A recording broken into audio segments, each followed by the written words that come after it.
warahmatullahi wabarakatuh. Terima kasih Ustadz. Kebetulan saya pribadi juga sebagai komedian Ustadz. Bohong.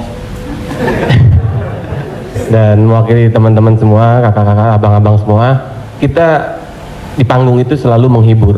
Namun ketika momen ada sesuatu yang harus kita keluarkan, kadang menjatuhkan orang, mulai dari fisik, mencela dan lain-lain.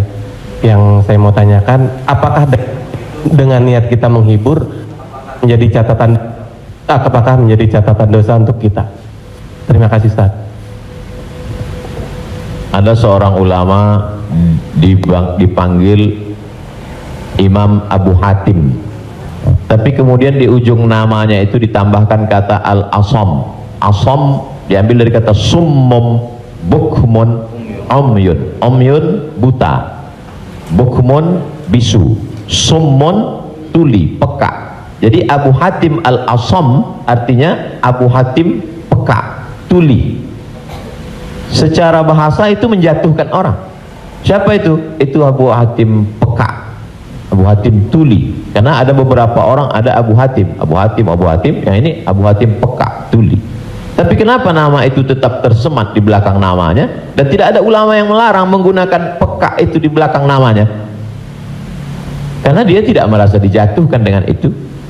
Lalu kemudian itu pula tidak menjatuhkan dia di depan orang banyak. Apa sebab kronologis dia dipanggil Al-Asam? Dia seorang ulama. Suatu ketika dia sedang duduk, datang seorang anak gadis bertanya fatwa kepada dia. Saat anak gadis itu bertanya fatwa tentang hukum halal haram suatu masalah, mungkin karena wallahu alam bisawab atau saking groginya atau kentut anak gadis itu di depan dia.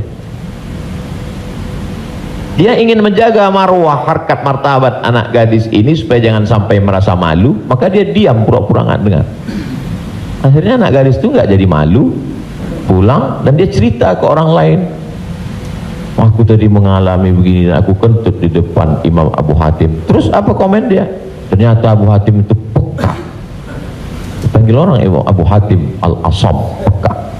Sampai akhirnya setelah anak gadis itu meninggal, Imam Abu Hatim Al-Asam panjang umurnya, meninggal anak gadis itu, barulah Abu Hatim mengatakan, aku sebetulnya nggak peka, hanya ingin menjaga kehormatan dirinya.